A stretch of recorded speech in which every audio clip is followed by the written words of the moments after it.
നമുക്കറിയാം ഇന്ന് പാസ്റ്റർമാരെയൊക്കെ എന്തു പുകഴ്ത്തിയാലും മതിയാവില്ല, കാരണം മരിക്കാത്തതുകൊണ്ടാണ്.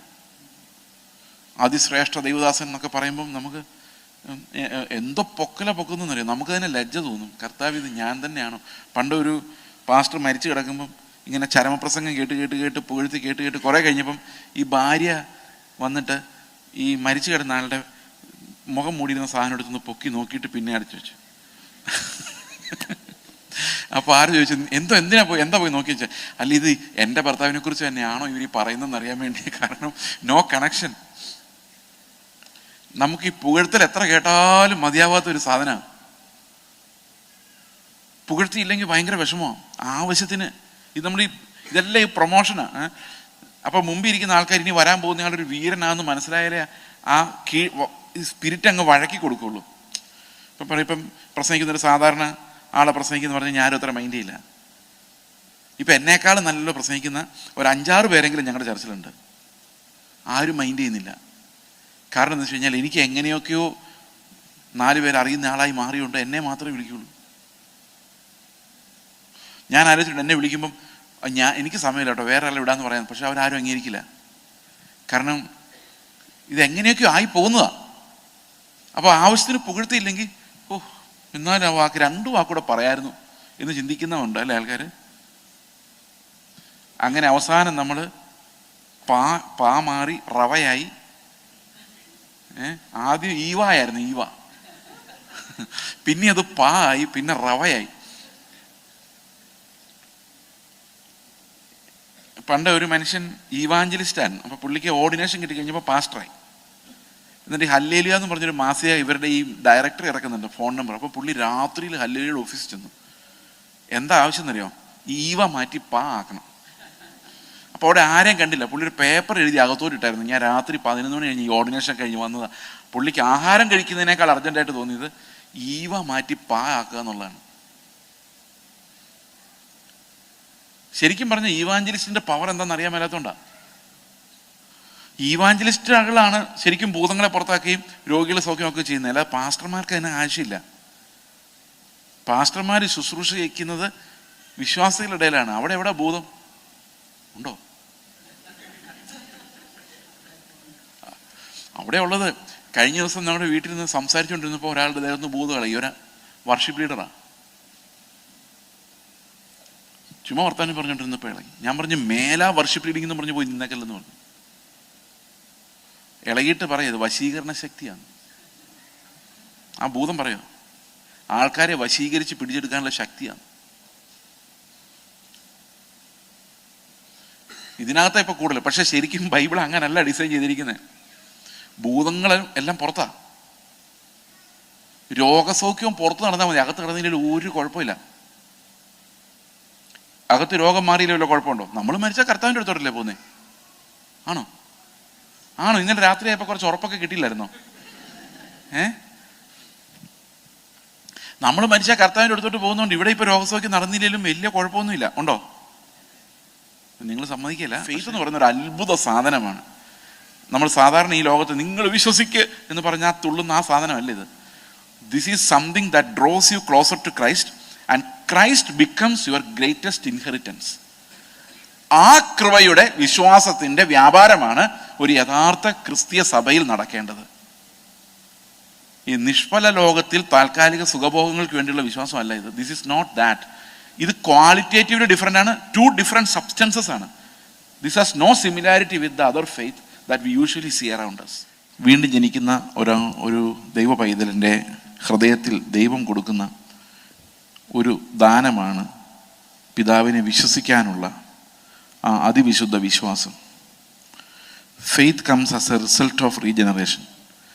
നമ്മൾ ദൈവത്തിൻ്റെ മക്കളായി മാറുമ്പോൾ നമുക്ക് ദൈവം തരുന്നതാണ് വിശ്വാസം എന്ന് പറയുന്നത്. അതല്ലാതെ കോമൺ വിശ്വാസങ്ങൾ ലോകത്ത് എല്ലായിടത്തും ഉണ്ട്, പലതരത്തിലുള്ള വിശ്വാസങ്ങളുണ്ട്. എന്നാൽ രക്ഷാകരമായ വിശ്വാസം എന്ന് പറയുന്നത് ദൈവം നമുക്ക് തരുന്ന ഒരു ദാനമാണ്. അത് ഉൾക്കണ്ണ് തുറക്കുമ്പോൾ നമ്മൾ കാണുന്ന പുതിയ ലോകത്തിൻ്റെ കാഴ്ചകൾ, നിത്യമായ ദൈവ രാജ്യത്തിൻ്റെ കാഴ്ചയാണ് നമ്മുടെ വിശ്വാസം എന്ന് പറയുന്നത്. We know certain things that we didn't know previously. We have seen something that we have never experienced. And this new life we live by faith. ഈ പുതിയ ജീവിതം നമ്മൾ ജീവിക്കുന്നത് വിശ്വാസത്താലാണ്. എന്നാൽ നമ്മൾ മനസ്സിലാക്കേണ്ട ഒരു കാര്യം, ഈ ഫെയ്ത്ത് എന്ന് പറയുന്നത് നമുക്ക് പ്രായോഗികമായി മനസ്സിലാക്കുവാൻ എളുപ്പമായിട്ടുള്ള കാര്യമല്ല, unless you have that faith. കാരണം നമ്മളിവിടെ ഇരിക്കുന്നത് തന്നെ ഒരു ഫെയ്ത്തിലാണ്. ഒരു സുനാമി വരാം, ഒരു ഭൂകമ്പം വരാം, ഏത് സമയത്തും പോകാം. ഇതൊന്നും ഇടിഞ്ഞാടില്ല നമുക്കൊരു വിശ്വാസമുണ്ട്. നമ്മൾ ഏതെങ്കിലും ഹോട്ടലിൽ പോയി ചായ കുടിക്കുമ്പോൾ അല്ലെങ്കിൽ എന്തെങ്കിലും ആഹാരം കഴിക്കുമ്പോൾ അവിടെ അതിനകത്ത് വിഷമൊന്നും കലർന്നിട്ടില്ല എന്നുള്ള വിശ്വാസത്തിലാണ് നമ്മൾ കഴിക്കുന്നത്. ജീവിതത്തിലെല്ലാം വണ്ടി ഓടിക്കുമ്പോഴും അങ്ങനെ തന്നെ, എല്ലാം നമ്മുടെ വിശ്വാസത്തിലാണ് ജീവിക്കുന്നത്. വിശ്വാസമില്ലാതെ നമുക്കൊന്നും ചെയ്യാൻ കഴിയില്ല. വിശ്വാസം ഇല്ലാതെ പോകുന്ന ഒരു മാനസിക രോഗമാണ്. നമുക്കറിയാം, പല കുടുംബങ്ങളിലും വിശ്വാസം ഇല്ലാതെ പോകുന്നത് ഒരു ഡിസീസിൻ്റെ ഭാഗമാണ്. We have to believe so many things. അതെല്ലാം നമ്മുടെ നാച്ചുറൽ ലൈഫിൻ്റെ ഒരു ഫങ്ഷനാണ് ഫെയ്ത്ത് എന്ന് പറയുന്നത്. എന്നാൽ ഇവിടെ ഈ അതിവിശുദ്ധ വിശ്വാസം എന്ന് പറയുന്നത് അങ്ങനെ നാച്ചുറൽ ലൈഫിൽ നിന്ന് വരുന്ന ഒന്നല്ല. നമ്മൾ ചുറ്റും കാണുന്ന കാഴ്ചകളിൽ നിന്നുണ്ടാകുന്നതല്ല, നമുക്ക് ലഭിക്കുന്ന പരിശീലനത്തിൽ നിന്ന് വരുന്നതല്ല. അത് തികച്ചും ദൈവത്തിൻ്റെ ദാനവും പുതിയ മനുഷ്യൻ്റെ ഒരു അടയാളവുമാണ്. എന്നാൽ ഈ വിശ്വാസം വർക്ക് ചെയ്യുന്നത് എപ്പോഴും മാനസാന്തരത്തോട് ചേർന്നാണ്. Faith and repentance always comes together. എല്ലാ സമയത്തും അത് ഒന്നിച്ച് വരുന്ന കാര്യമാണ്. റിപ്പൻറ്റൻസ് ആൻഡ് ഫെയ്ത്ത് ഇത് ഒറ്റയ്ക്ക് നിൽക്കുന്ന കാര്യമല്ല. If you have faith you also have repentance.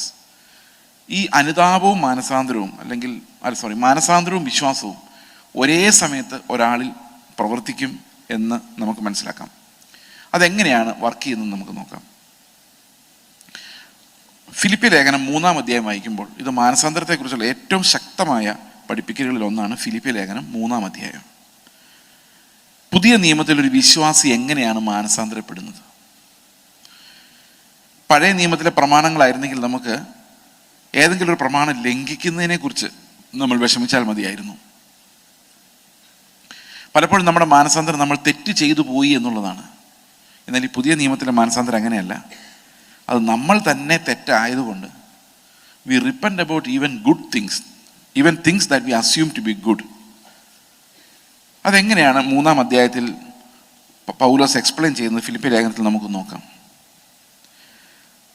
അവിടെ അതിൻ്റെ 3-ാം വാക്യത്തിൽ പറയുന്നു, for we are the circumcision who worship by the spirit of God and glory in Christ Jesus and put no confidence in the flesh. നാം ആണ് പരിച്ഛേദനക്കാർ. എന്തുകൊണ്ടാണ്? ആത്മാവിൽ ദൈവത്തെ ആരാധിക്കുകയും ക്രിസ്തു യേശുവിൽ പുകഴുകയും ജഡത്തിൽ ആശ്രയിക്കാതിരിക്കുകയും ചെയ്യുന്ന നാം തന്നെ. അപ്പോൾ പഴയ നിയമത്തിലെ സർക്കംസിഷന് പുതിയ നിയമത്തിൽ നമ്മൾ എങ്ങനെയാണ് കാണുന്നത്? പുറമേ ഉള്ള ഒരു ഛേദന, ഒരു പരിച്ഛേദനയായിട്ടല്ല, നമ്മുടെ പഴയ ജഡത്തെ മുറിച്ച് കളയുന്നതായിട്ടാണ്. We had so many things in our flesh on which he had confidence. ഒരുപക്ഷെ നമ്മുടെ ആരോഗ്യമോ ബുദ്ധിയോ അല്ലെങ്കിൽ നല്ല കാര്യങ്ങൾ, എല്ലാം നല്ല കാര്യങ്ങളാണ്. നമ്മുടെ സ്പിരിച്വൽ ബാക്ക്ഗ്രൗണ്ട്, അല്ലെ ചിലപ്പോൾ പറയില്ലേ ഞാൻ പ്രാർത്ഥിക്കുന്ന ഒരു കുടുംബത്തിലാണ് ജനിച്ചത്. There is something to glory. അതൊക്കെ തന്നെയാണ് പൗലോസ് ഇവിടെ പറയുന്നത്. ഒത്തിരി പുകഴാൻ പൗലോസിനും ഉണ്ടായിരുന്നു. അതൊന്നും മോശം കാര്യങ്ങളായിരുന്നില്ല. അപ്പോൾ യഥാർത്ഥ പരിച്ഛേദന എന്ന് പറഞ്ഞു കഴിയുമ്പം നമ്മൾ കള്ളുകൂടിയും ഇങ്ങനെയുള്ള അനാവശ്യമായ മോറലി റോങ് ആയിട്ടുള്ള കാര്യങ്ങൾ വേണ്ടാന്ന് വെക്കുന്നതല്ല ഇവിടുത്തെ അനുതാപം എന്ന് ഉദ്ദേശിക്കുന്നത്. ഫ്ലഷിൻ്റെ എല്ലാ പ്രവൃത്തികളോടും അനുദപിക്കുന്നതാണ്. ഇപ്പം ഫ്ലഷിൻ്റെ എല്ലാ പ്രവൃത്തികളും എന്ന് പറയുന്നതിനകത്ത് ഒത്തിരി നല്ല കാര്യങ്ങളുണ്ട്, ഒത്തിരി പുകഴാവുന്ന കാര്യങ്ങളുണ്ട്, നമ്മൾ ചെയ്ത ഒത്തിരി സൽപ്രവൃത്തികളുണ്ട്. ഇതിനോടെല്ലാം എങ്ങനെയാണ് അനുദപിക്കുന്നത്? ഇവിടെ പൗലോസ് പറയാണ്, ഈ പഴയ ഫ്ലഷിനകത്ത് എനിക്ക് പുകഴുവാൻ ഒത്തിരി കാര്യങ്ങളുണ്ടായിരുന്നു. നമ്മൾ ഈ പുകഴാനുള്ള ഒത്തിരി കാര്യങ്ങൾ എന്ന് പറഞ്ഞു കഴിഞ്ഞാൽ നമ്മുടെ കഴിവുകൾ, ടാലൻറ്റുകൾ. നിങ്ങൾ പലപ്പോഴും കേൾക്കത്തില്ലേ, ടാലൻറ്റ് ദൈവത്തിനായിട്ട് ഉപയോഗിക്കണം. ചെറുപ്പത്തിലെ പിള്ളേർ പാട്ട് പാടാൻ കഴിവുള്ള പിള്ളേരെ കണ്ടുപിടിക്കുന്നു, പ്രസംഗിക്കാൻ കഴിവുള്ള പിള്ളേരെ കണ്ടുപിടിക്കുന്നു. പക്ഷെ അവരൊന്നും പിന്നെ എങ്ങും കാണുന്നില്ല. കാരണം ദൈവത്തിൻ്റെ പ്രത്യേക സ്വഭാവം എന്ന് പറഞ്ഞു കഴിഞ്ഞാൽ ടാലൻ്റ് ഉള്ളവരല്ല ദൈവം ഉപയോഗിക്കുന്നത്, തകർന്ന ഹൃദയമുള്ളവരെയാണ്. ദൈവത്തിന് മനുഷ്യൻ്റെ ടാലൻറ്റിനേക്കാളും ഉപയോഗിക്കാൻ പറ്റുന്ന തകർന്ന നുറുങ്ങിയ ഹൃദയങ്ങളെയാണ്. നമുക്കുള്ള കഴിവുകളെ കുറിച്ച് അനുദപിക്കുക എന്ന് പറയുന്നത് എളുപ്പമല്ല. നമുക്കുള്ള നന്മകൾ, നമ്മൾ ചിന്തിക്കുന്ന താലന്തുകളെ കുറിച്ച് എങ്ങനെയാണ് നമ്മൾ വിലപിക്കുന്നത്, നമ്മൾ അനുദപിക്കുന്നത്. പൗലോസ് പറയാണ്, എനിക്ക് ഒത്തിരി പുകഴാനുണ്ടായിരുന്നു, എല്ലാം നല്ല കാര്യമായിരുന്നു, പക്ഷെ ക്രിസ്തുവിൻ്റെ പരിജ്ഞാനത്തെക്കുറിച്ച് എനിക്ക് വെളിവ് വന്നപ്പോൾ ഇതെല്ലാം ഒന്നുമില്ലാത്തതായിട്ട് എനിക്ക് തോന്നി. ഇതെല്ലാം അഫലമായി, പ്രയോജനമില്ലാത്തതായിട്ട് എനിക്ക് അനുഭവപ്പെട്ടു എന്നാണ്. അപ്പോൾ റിപ്പൻറ്റൻസ് എന്ന് പറയുന്നത് we are rejecting everything belonging to the flesh. എൻ്റേതെന്ന് ഞാൻ ചിന്തിക്കുന്ന നല്ലതും ചീത്തയുമായ സകലതിനെയും, കാരണം അതിൻ്റെ സോഴ്സ്, അതിൻ്റെ ഉറവിടം പാപമാണ്. അപ്പോൾ പാപത്തിൽ വേരൂന്നി നമ്മൾ ഉണ്ടാക്കിയെടുത്ത ആ പഴയ ഞാൻ, അതിനോട് മുഴുവനുമാണ് പൗലോസ് പറയുന്നത്, ഞാൻ അതിനെ ചവറെന്ന് എണ്ണുന്നു. അതിനാണ് റിപ്പൻറ്റൻസ് പറയുന്നത്. So it's a life long process. ഈ റിപ്പൻറ്റൻസിനെ നമുക്ക് വേറൊരു രീതിയിൽ മനസ്സിലാക്കാം. അത് ഒരു മുറിച്ചു മാറ്റലായതുകൊണ്ട് it also signifies identifying with the death of Christ. നമ്മൾ റോമാലേഖനം 6-ാം അധ്യായം വായിക്കുമ്പോൾ അവിടെ identifying with the death of Christ എന്നുള്ള ഒരു ആശയം നമുക്ക് കാണാം. റോമാലേഖനം 6-ാം അധ്യായത്തിൻ്റെ 1 മുതലുള്ള വാക്യങ്ങളിൽ അതാണ് നമ്മൾ കാണുന്നത്. നമ്മൾ സ്നാനത്തിൻ്റെ സമയത്തൊക്കെ സാധാരണ വായിക്കുന്ന ഒരു വാക്യമാണ്. എന്നാൽ ഇത് സ്നാനത്തെക്കുറിച്ചല്ല ഈ വാക്യം പറയുന്നത്. സ്നാനം എന്ന ആ കാര്യം നടക്കുമ്പോൾ എന്താ സംഭവിക്കുന്നുള്ള പ്രിൻസിപ്പിൾ അവിടെ പറയുന്നുണ്ടെങ്കിലും ദ മെയിൻ ടോപ്പിക് 6-ാം അധ്യായത്തിൻ്റെ ആ ആദ്യ ഭാഗങ്ങളുടെ പ്രധാന ഉദ്ദേശം എന്ന് പറയുന്നത് സ്നാനത്തെക്കുറിച്ച് സംസാരിക്കുക എന്നുള്ളതല്ല, യേശുക്രിസ്തുവിൻ്റെ മരണത്തോട് ഏകീഭവിക്കുന്നതിനെക്കുറിച്ചും നാം അവനോടുകൂടെ മരിച്ചവരെന്ന് എണ്ണുന്നതിനെക്കുറിച്ചുമാണ്. അതിൻ്റെ 11-ാം വാക്യത്തിൽ എന്താ പറയുന്നത്? 6:11 ആകയാൽ നാം പാപസംബന്ധമായി മരിച്ചവരെന്നും ക്രിസ്തു യേശുവിൽ ദൈവത്തിന് ജീവിക്കുന്നവരെന്നും നിങ്ങളെ തന്നെ എണ്ണുക. Count yourself, reckon that you are dead to sin. അപ്പോൾ നമ്മൾ എംറ്റി ആയിട്ട് അങ്ങനെ റെക്കൺ ചെയ്യുന്നതല്ല, സങ്കല്പിച്ചെടുക്കുന്നതല്ല. It really happened. We are dead to sin. അതെങ്ങനെയാണ് സംഭവിച്ചതെന്ന് വെച്ച് കഴിഞ്ഞാൽ, we know that we were elected in Christ. അന്ന് നമ്മൾ കഴിഞ്ഞ ദിവസം സംസാരിച്ചപ്പോൾ പറഞ്ഞൊരു കാര്യമാണ്, ആദാമിൽ നമ്മൾ ഉണ്ടായിരുന്നത് കൊണ്ട് ആദമിൻ്റെ പാപത്തിലെല്ലാം ഓഹരിക്കാരായതുപോലെ യേശു ക്രിസ്തുവിൽ നമ്മെ തിരഞ്ഞെടുത്തത് കൊണ്ട് യേശു ക്രിസ്തുവിൻ്റെ അനുസരണത്തിലും നമ്മൾ അവകാശികളാണ്. By one man's obedience we have all become righteous. അപ്പോൾ യേശു ക്രിസ്തു ക്രൂശിൽ മരിക്കുമ്പോൾ നമ്മളന്ന് ജനിച്ചിട്ടില്ല. ദൈവത്തിൻ്റെ ഹൃദയത്തിൽ കർത്താവ് കാണുന്ന ആ കാഴ്ചയിൽ we are also crucified along with him. നമ്മുടെ പഴയ മനുഷ്യൻ അവനോടുകൂടെ ക്രൂശിക്കപ്പെട്ടു. അങ്ങനെയല്ലേ എഴുതിയേക്കുന്നത്? 6:6 എന്താ പറയുന്നത്? നാം ഇനി പാപത്തിന് അടിമപ്പെടാതെ വണ്ണം പാപശരീരത്തിന് നീക്കം വരേണ്ടതിന് നമ്മുടെ പഴയ മനുഷ്യൻ അവനോടുകൂടെ ക്രൂശിക്കപ്പെട്ടു എന്ന് നാം അറിയുന്നു. When Christ was crucified, my old flesh was also crucified along with him. But I was not still alive. ഞാൻ ഈ ഭൂമിയിലില്ല, ജനിച്ചിട്ടില്ല. ബട്ട് സ്റ്റിൽ അതങ്ങനെയാണ് നിത്യതയിൽ ദൈവം കാണുന്നത്. God sees us as crucified along with Christ. അപ്പോൾ ഈ 6-ാം വാക്യത്തിൽ പറയുന്നു, നാം ഇനി പാപത്തിന് അടിമപ്പെടാതെ വണ്ണം പാപശരീരത്തിന് നീക്കം വരേണ്ടത് നമ്മുടെ പഴയ മനുഷ്യൻ അവനോടുകൂടെ ക്രൂശിക്കപ്പെട്ടു നാം അറിയുന്നു. അടുത്ത വാക്യം, അങ്ങനെ മരിച്ചവൻ പാപത്തിൽ നിന്ന് മോചനം പ്രാപിച്ചിരിക്കുന്നു. അപ്പോൾ പാപത്തിൽ നിന്ന് മോചനം പ്രാപിക്കാനുള്ള ഒരേ ഒരു വഴി എന്താണ്? മരിക്കുക എന്നുള്ളതാണ്. There is no other way. ആ മരണത്തിൻ്റെ പങ്കാളിത്തത്തിലൂടെ മാത്രമേ നമുക്ക് പാപത്തെ ജയിക്കാൻ സാധിക്കുള്ളൂ. Because our nature is so filthy and fully sinful. അതിന് രക്ഷപ്പെടാനുള്ള ഒരേ ഒരു വഴി ഈ ക്രിസ്തുവിൻ്റെ മരണത്തിൽ നമ്മൾ പങ്കാളികളാവുക എന്നുള്ളതാണ്. When he died I also died. 2 കൊരിന്ത്യർ ലേഖനം 5:14 എന്താ പറയുന്നത് നോക്കി? For the love of Christ controls us. English standard version അങ്ങനെയാണ്, the love of Christ controls us. Malayalam ബൈബിളിൽ ക്രിസ്തുവിൻ്റെ സ്നേഹം ഞങ്ങളെ നിർബന്ധിക്കുന്നു. പഴയ ട്രാൻസ്ലേഷൻസിൽ the love of Christ compels us അല്ലെങ്കിൽ കൺസ്ട്രെയിൻസ് അസ്. ഞങ്ങളെ നിർബന്ധിക്കുന്നു. എന്തിനു വേണ്ടി നിർബന്ധിക്കുന്നു? Because we thus judge that if one person died for all we were all dead. ഒരുവൻ എല്ലാവർക്കും വേണ്ടി ഒരുവൻ മരിച്ചിരിക്കെ എല്ലാവരും മരിച്ചു. എല്ലാവരും മരിച്ചു എന്ന് നമ്മളെ ആരാ നിർബന്ധിക്കുന്നത്? ക്രിസ്തുവിൻ്റെ സ്നേഹമാണ് നിർബന്ധിക്കുന്നത്. ക്രിസ്തുവിൻ്റെ സ്നേഹം നമ്മളെ നിർബന്ധിച്ച് പറയാണ്, നിങ്ങളും എൻ്റെ കൂടെ മരിച്ചവരാണ്. You have had that spiritual circumcision. ഇവിടെ നിന്നാണ് നമ്മുടെ ഫെയ്ത്തും മാനസാന്തരവും ഒന്നിച്ച് നീങ്ങുന്നു എന്ന് ഞാൻ പറയാൻ കാരണം. അതുകൊണ്ട് ഞാൻ ഫെയ്ത്തിൽ പറയുകയാണ്, it is no longer I who live. കാരണം എന്താ? ഞാൻ മരിച്ചു. ഇത് എനിക്ക് എന്നെ നോക്കുമ്പം ഞാൻ മരിച്ചായിട്ട് എനിക്ക് തോന്നുന്നില്ല. പക്ഷെ വിശ്വാസത്തിൽ നോക്കുമ്പോൾ ഞാൻ കാണുന്ന കാഴ്ച, when one man died for me I also died with him. ഞാൻ അതിൻ്റെ ഒരു ഉദാഹരണം പറഞ്ഞു കഴിഞ്ഞാൽ, എനിക്ക് 4 കുട്ടികളായിരുന്നു. 4 കുട്ടികളെ സ്കൂളിൽ കൊണ്ട് ചേർക്കുന്നു. ഈ 4 കുട്ടികൾക്കും ഫീസ് അടയ്ക്കുന്നു. ഫീസ് അടയ്ക്കുമ്പം ഈ രസീത് ആരുടെ പേരിലാണ് വരുന്നത്? നിങ്ങൾ പിള്ളേർക്ക് ഫീസ് അടയ്ക്കുമ്പോൾ രസീത് ആരുടെ പേരിലാണ് വരുന്നത്? പിള്ളേരുടെ പേരിലേ വരുള്ളൂ. നിങ്ങളുടെ പേരിൽ നിങ്ങൾ എത്ര കഷ്ടപ്പെട്ട് കാശുണ്ടാക്കി കൊടുത്താലും നിങ്ങളുടെ പേരിൽ ഒരു രസീത് തരില്ല. കാരണം നിങ്ങളുടെ പേരവിടെ രജിസ്റ്ററിലില്ല. രജിസ്റ്ററിലുള്ളത് പിള്ളേരുടെ പേര്, അതിൻ്റെ പേരിൽ രസീത് തരാൻ പറ്റുള്ളൂ. അപ്പോൾ മരിച്ചത് കർത്താവാണെങ്കിലും ഈ മരിച്ചു എന്നുള്ള രസീത് ആർക്കാണ് കിട്ടിയേക്കുന്നത്? കിട്ടിയിട്ടുണ്ടോ? ആർക്ക് വേണ്ടിയാണ് മരിച്ചത്? ആർക്ക് വേണ്ടിയാണ് കർത്താവ് ഫീസ് അടച്ചത്? ആർക്ക് വേണ്ടിയാണ് ഒബീഡിയൻസ് പൂർത്തിയാക്കിയത്? അപ്പോൾ നമുക്കൊരു രസീത് കിട്ടിയിട്ടുണ്ട്. എന്താ അത്? മരിച്ചു. ഈ മരിച്ചു എന്നുള്ള രസീത് ഇടയ്ക്കിടയ്ക്ക് നോക്കുന്നതിനെയാണ് റെക്കൺ എന്ന് പറയുന്നത്. അതായത് ഞാനിത് നോക്കി പറയാണ് ഐ ഡൈഡ്. പക്ഷെ ഇതിനകത്ത് കുറേ കോംപ്ലിക്കേഷൻസ് ഉണ്ട്. ഈ റിപ്പൻറ്റൻസ് നമുക്ക് എളുപ്പത്തിൽ വരുന്ന ഒരു സാധനമല്ല.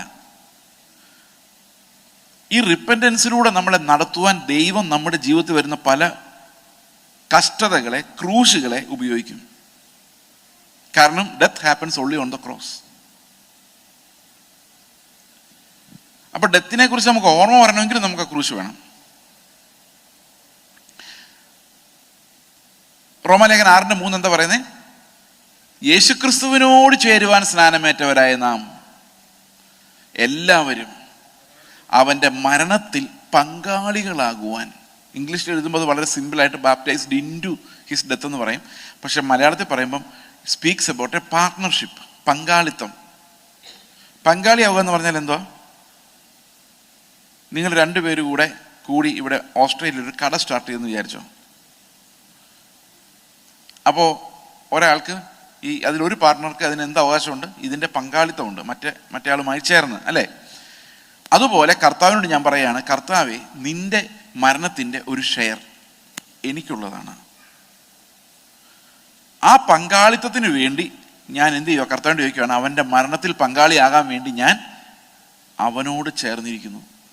യേശുക്രിസ്തുവിനോട് ചേർന്ന പല ആൾക്കാരും ഗലീലയിലും ഗന്നസരത്തിലും കപർന്നഹൂമിലും ഒക്കെ കർത്താവ് അത്ഭുതങ്ങൾ ചെയ്യുന്ന കണ്ടിട്ട് അവൻ്റെ പിന്നാലെ പോയവരാണ്. എന്നാൽ അവനോട് ചേരേണ്ടവർ എവിടെ ചേർന്നാലേ പറ്റുള്ളൂ? ഈ മരണത്തിൽ പങ്കാളിയായാൽ മാത്രമേ ക്രിസ്തുവിനോട് ശരിക്കും ചേരാൻ പറ്റുള്ളൂ. ഇന്ന് നമ്മൾ ഇത്രയും മീറ്റിംഗ്സ് അവിടെ ഇവിടെയൊക്കെ നടക്കുന്നു, പ്രോസ്പെരിറ്റിക്കാർ പ്രസംഗിക്കുന്നു. അവിടെ എല്ലാം യേശുക്രിസ്തുവിൻ്റെ പിന്നാലെ ആൾക്കാർ പോകുന്നു ക്രൂശിലെ മരണത്തിൽ പങ്കാളികളായിക്കൊണ്ടല്ല, യെരുശലേമിലോ അല്ല ഗലീലയിലോ കപർന്നഹൂമിലോ ഒക്കെയുള്ള അത്ഭുതങ്ങളുടെ പിന്നാലെയാണ് പോകുന്നത്. ഇവിടെ പറയുന്നത് ക്രിസ്തുവിനോട് ചേരുവാൻ സ്നാനമേറ്റവരായ നാം എല്ലാവരും എന്ത് ചെയ്തിരിക്കുന്നു? അവൻ്റെ മരണത്തോട് ചേർന്നിരിക്കുന്നു. We are baptised, united in to his death. We are partners in his death. അപ്പോൾ കർത്താവ് മരിച്ചപ്പോൾ എൻ്റെ മരണമായത്, എൻ്റെ പാപത്തിൻ്റെ ശമ്പളമായ മരണമായി അത് എഴുതപ്പെട്ടിരിക്കുന്നു. അതിനർത്ഥം I have to reckon myself dead to sin. അങ്ങനെ വരുമ്പോൾ നമ്മൾ എങ്ങനെയാണ് ഇത് പരിശോധിക്കുന്നത്? നമുക്കറിയാം, കാൽവരി ക്രൂശിൽ കർത്താവ് മരിക്കുമ്പോൾ യേശു കർത്താവ് ശരിക്കും മരിച്ചോ ഇല്ലയോ എന്ന് പട്ടാളക്കാരെങ്ങനെയാണ് ടെസ്റ്റ് ചെയ്ത് നോക്കിയത്? നിങ്ങൾക്ക് ഓർമ്മയുണ്ടോ? എങ്ങനെയാ? ഒരു കുന്തം എടുത്ത് കുത്തി നോക്കി. അപ്പോൾ വിലാപ്പുറത്തുനിന്ന് രക്തവും വെള്ളവും ഒഴുകി കർത്താവ് മരിച്ചു എന്ന് അവർ കൺക്ലൂഡ് ചെയ്തു. നമ്മളും മരിച്ചു എന്നല്ലേ ഇപ്പം പറഞ്ഞത്? മരിച്ചോ? മരിച്ചു. എങ്ങനെ കണ്ടുപിടിക്കാൻ പറ്റും? ആൾക്കാരെങ്കിലും കുത്തി നോക്കിയാൽ പോരെ? കുത്തി നോക്കുമ്പോൾ ആരുടെ എന്നെ കുത്തുന്നതെന്ന് ചോദിച്ചു കഴിഞ്ഞാൽ ഞാൻ മരിച്ചിട്ടില്ല.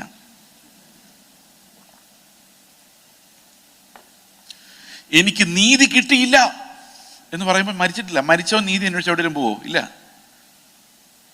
ആ ചർച്ച ചെന്നിട്ട് എന്നെ അവരൊന്ന് ബഹുമാനിച്ചില്ല പാസ്റ്ററെ എന്ന് പറയുമ്പം മരിച്ചവന് ബഹുമാനം വല്ലതും വേണോ? വേണ്ട. മരിച്ചുപോയ ആളെ എന്ത് ബഹുമാനിക്കാൻ? പരാതികളില്ല, ബിക്കോസ് ഹീസ് ഡെഡ്. ഇത് നമ്മൾ വിശ്വാസത്താൽ പറയാം ഐ ഡൈഡ് എന്ന് പറഞ്ഞു കഴിയുമ്പോഴേക്കും ഈ പാപത്തിന്റെ പവറാണ് തകരുന്നത്. Because I'm no longer alive to sin. വീട്ടിൽ ഭർത്താവ് കള്ളു കുടിച്ചു വന്ന് ഭാര്യയ്ക്കിട്ട് എല്ലാ ദിവസവും ഇടിയാൻ. ഭാര്യ നല്ല വർത്താനം തിരിച്ചും പറയാറുണ്ടായിരുന്നു. പക്ഷെ ഇന്ന് ഭാര്യ മിണ്ടുന്നില്ല. What happened? She died. മരിച്ചു. പക്ഷെ ക്രിസ്തുവിലാ മരിക്കുന്നെങ്കിൽ അവിടെ പറഞ്ഞിട്ടുണ്ട്, നമ്മൾ അവന്റെ മരണത്തിന്റെ സദൃശത്തോട് ഏകീഭവിച്ചവരായാൽ അവന്റെ പുനരുത്ഥാനത്തിന്റെ സദൃശത്തോട് ഏകീഭവിക്കും. ഇവിടെ ആൾക്കാർ പലപ്പോഴും തെറ്റിദ്ധരിക്കുന്നത് എങ്ങനെയാണെന്ന് വെച്ച് കഴിഞ്ഞാൽ, ഈ വെള്ളത്തിനകത്ത് കുഴിച്ചിടുന്നത് മരണം, ശവമടക്ക്, എഴുന്നേറ്റ് ഇങ്ങ് പോരുന്നത് പുനരുത്ഥാനം എന്ന് ആൾക്കാർ വിചാരിക്കുന്നത്. പ്രിയ സഹോദരങ്ങൾ, അതല്ല പുനരുത്ഥാനത്തിന്റെ സദൃശം. എഴുന്നേറ്റ് പോരുന്ന ചത്തുപോകാതിരിക്കാൻ വേണ്ടിയാ. അവിടെ പ്രത്യേകമായിട്ട് എഴുതിയിട്ടുണ്ട്, നാം അവന്റെ മരണത്തിന്റെ സദൃശത്തോട് ഏകീഭവിച്ചവരായാൽ പുനരുത്ഥാനത്തിന്റെ സദൃശത്തോടും ഏകീഭവിക്കും. ക്രിസ്തു മരിച്ചിട്ട് പിതാവിന്റെ മഹിമയിൽ ജീവിച്ചെഴുന്നേറ്റതുപോലെ, അതല്ലേ പുനരുത്ഥാനം? ജീവിച്ചെഴുന്നേറ്റതുപോലെ നമ്മളും വെള്ളത്തിൽ നിന്ന് കയറി വരാൻ വേണ്ടിയാണെന്നാണ് എഴുതിയേക്കുന്നത്. അല്ല, ക്രിസ്തു മരിച്ചിട്ട് പിതാവിന്റെ മഹിമയിൽ ജീവിച്ചെഴുന്നേറ്റതുപോലെ നാമും ജീവന്റെ പുതുക്കത്തിൽ നടക്കേണ്ടതിന് തന്നെ. അപ്പൊ പുനരുത്ഥാനത്തിന്റെ സദൃശം എന്തുവാ? ജീവന്റെ പുതുക്കത്തിൽ നടക്കുന്നത്. അപ്പോൾ സ്നാനപ്പെടുന്നത് ഞാൻ കർത്താവിൻ്റെ കൂടെ മരിച്ചു എന്ന് അക്നോളജ് ചെയ്യുകയും, ഈ മരണത്തിൽ പഴയ മനുഷ്യൻ മരിക്കുമ്പോൾ ആ മരണത്തോട് കൂടെ ക്രിസ്തുവിലാണ് നമ്മൾ മരിക്കുന്നതെങ്കിൽ ആ മരണത്തിന്റെ സദൃശത്തോട് നമ്മൾ ഏകീഭവിച്ചാൽ എന്ത് സംഭവിച്ചിരിക്കും? ഈ പുനരുത്ഥാനത്തിന്റെ സദൃശമായ ഈ പുതിയ ജീവനോടും ഞാൻ ഏകീഭവിച്ചിരിക്കും. ഇതാണ് ഫിലിപ്പി ലേഖനം 3-ാം അധ്യായത്തിൽ പൗലോസ് പറയുന്നത്, അവന്റെ മരണത്തോടും പുനരുത്ഥാനത്തോടും ഏകീഭവിക്കണം എന്ന് പറയുന്നു. അത് 9-ാം വാക്യത്തിലാണ് പറയുന്നത്. ഓക്കെ, ഞാൻ ക്രിസ്തുവിനെ നേടേണ്ടതിനും ന്യായപ്രമാണത്തിനുള്ള എൻ്റെ സ്വന്തം നീതിയല്ല, ക്രിസ്തുവിന്റെ വിശ്വാസം മൂലം ദൈവം വിശ്വസിക്കുന്നവർക്ക് നൽകുന്ന നീതി എന്നെ ലഭിച്ച് അവനിലിരിക്കേണ്ടതിനും അവന്റെ മരണത്തോട് അനുരൂപപ്പെട്ടിട്ട് അവനെയും അവന്റെ പുനരുത്ഥാനത്തിന്റെ ശക്തിയെയും അവന്റെ കഷ്ടാനുഭവങ്ങളുടെ കൂട്ടായ്മയും കണ്ടോ. അപ്പോ ശരിക്കും പറഞ്ഞു കഴിഞ്ഞാൽ ക്രിസ്തുവിനെ നേടുന്നത് അങ്ങനെയാണ്, by partaking in his death and in the power of his resurrection and partaking in his sufferings. ഇങ്ങനെയാണ് നമ്മൾ കർത്താവിനെ നേടുന്നത്, ബൈ ഫെയ്ത്ത്. അപ്പൊ വിശ്വാസം എന്ന് പറയുന്നത് എന്താണ്? അവിടെ 9-ാം വാക്യത്തിൽ അത് വ്യക്തമാക്കിയിട്ടുണ്ട്, ഞാൻ ക്രിസ്തുവിനെ നേടേണ്ടതിനും ന്യായപ്രമാണത്തിൽ നിന്നുള്ള എൻ്റെ സ്വന്തം നീതിയല്ല, ക്രിസ്തുവിലുള്ള വിശ്വാസത്താൽ ദൈവം തരുന്ന നീതി. അപ്പോൾ നമ്മൾ എങ്ങനെ ജീവിക്കുന്നത്? We are living by faith in Christ Jesus. അതെന്തിനു വേണ്ടിയാണ്? ഈ ലോകത്തൊന്നും നേടാൻ വേണ്ടിയല്ല, ഞാൻ ക്രിസ്തുവിനെ നേടേണ്ടതിനും. അത് to be found in him എന്നാണ് എഴുതിയിരിക്കുന്നത്. അതായത് ഇപ്പൊ പൗലോസിന്റെ കഥ നമുക്ക് ഇങ്ങനെ വേണേൽ നോക്കാം. നേരത്തെ നീതിമാന്മാരെല്ലാം കൈവക്കാൻ പറഞ്ഞാൽ പൗലോസ് കൈവക്കുമായിരുന്നു, അല്ലേ? ന്യായപ്രമാണത്തിന്റെ നീതി സംബന്ധിച്ച് അനിന്ദ്യൻ. എബ്രായരിൽ ജനിച്ച എബ്രായരെല്ലാം കൈവക്കാൻ പറഞ്ഞാലും കൈവക്കുമായിരുന്നു. പിന്നെ അതിനകത്ത് കുറെ കാര്യങ്ങൾ പറഞ്ഞിട്ടില്ല. പൗലോസിന്റെ കാര്യങ്ങൾ, ഗമാലിയലിന്റെ പാദപീഠത്തിലിരുന്ന് പഠിച്ചവൻ, അതൊന്നും പറഞ്ഞിട്ടില്ല. ചില ആൾക്കാർ പറയുന്ന പൗലോസിന്റെ അപ്പൻ കപ്പൽ ഉണ്ടാക്കുന്ന ആളായിരുന്നു. ബൈബിളില്ലാത്ത കാര്യം. എനിക്ക് ബൈബിളില്ലാത്ത പശ്ചാത്തലം പറയുന്നത് വലിയ ഇഷ്ടമുള്ള കാര്യമല്ല, ഉറപ്പില്ല, ഇതൊന്നും ഉറപ്പില്ലാത്ത കാര്യം. ചില ആൾക്കാർ പശ്ചാത്തലം പറഞ്ഞു തുടങ്ങിയാൽ പിന്നെ റോമ പട്ടണം എങ്ങനെ ഉണ്ടായെന്നോട്ട് തുടങ്ങും. ഇതൊക്കെ അങ്ങനെ തന്നെയാണോ എന്നറിയാൻ നമുക്കൊരു വഴിയില്ല. തന്നെയുമല്ല, ഈ പശ്ചാത്തലം കൊണ്ട് മനുഷ്യൻ ബൈബിളിന്റെ കഥ തന്നെ മാറ്റി വെച്ചിട്ടുണ്ട്. യെരൂശലേമിലേക്ക് പോകുന്ന വഴിയിലുള്ള ഒരു വാതിലാണ് സൂചിക്കുഴ. അതുപോലെ ഓരോന്നിനും പശ്ചാത്തലം ഉണ്ടാക്കി വെച്ചു. ഇതൊന്നും ബൈബിളിലില്ല, പക്ഷെ പശ്ചാത്തലം ഉണ്ടാക്കി വെച്ചതിന്റെ അർത്ഥം ഇല്ലാതാക്കി കളയും. അത് പരീശന്മാരുടെ അന്നത്തെ പശ്ചാത്തലത്തിൽ കർത്താവ് പറഞ്ഞതാണ്. കൊരിന്ത സഭയിലെ സ്ത്രീകൾ സഭയിൽ മിണ്ടാതിരിക്കട്ടെ എന്ന് പറഞ്ഞത്, കൊരിന്ത സഭയിലെ പെണ്ണുങ്ങൾ ഭയങ്കര വായാടികളായിരുന്നുകൊണ്ട് അവരോട് പൗലോസ് പറഞ്ഞാണ്. എല്ലാം പശ്ചാത്തലം നമ്മൾ ഉണ്ടാക്കി.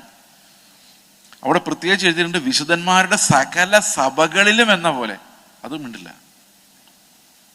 അപ്പൊ ഈ പശ്ചാത്തലം എന്തിനാ കൊണ്ടുവരുന്നതെന്ന് ചോദിച്ചു കഴിഞ്ഞാൽ ഇതൊന്ന് ഡൈല്യൂട്ട് ചെയ്തെടുക്കാൻ വേണ്ടിയാണ്. ഓക്കെ. അപ്പൊ പൗലോസിന്റെ പശ്ചാത്തലത്തെ കുറിച്ച് ആൾക്കാർ പറയുന്നത് കപ്പൽ മുതലാളിയായ ആളുടെ മകനായിരുന്നു. പിന്നെ ഒരു കാര്യം നമുക്കറിയാം, റോമ പൗരനായിരുന്നു. ഇത് ജന്മനാ കിട്ടിയ പൗരത്വമായിരുന്നു. അപ്പൊ ഭയങ്കര കുടുംബക്കാരനായിരുന്നിരിക്കണം. അസംഷൻസ് ആണ് ഇതെല്ലാം. ഇതൊന്നും പുള്ളിയോടെ മിണ്ടിയിട്ടില്ല. അതിനോടൊക്കെ പണ്ടേ ചത്തത്. അത് ഓർമ്മ പോലും ഇല്ല പുള്ളി. ഓർക്കുന്ന കാര്യങ്ങളെല്ലാം റിലീജിയസ് കാര്യങ്ങളാണ്. അതായത് അവരുടെ മതസംബന്ധമായ ന്യായപ്രമാണ സംബന്ധമായ കാര്യങ്ങൾ ഓർക്കുന്നത്, നല്ല കാര്യങ്ങളാണ്. അതായത് ദൈവം പറഞ്ഞിട്ട് ചെയ്ത ന്യായപ്രമാണത്തിലെ നീതി സംബന്ധിച്ച് അനിന്ത്യൻ has already achieved that perfection according to the rules of the law.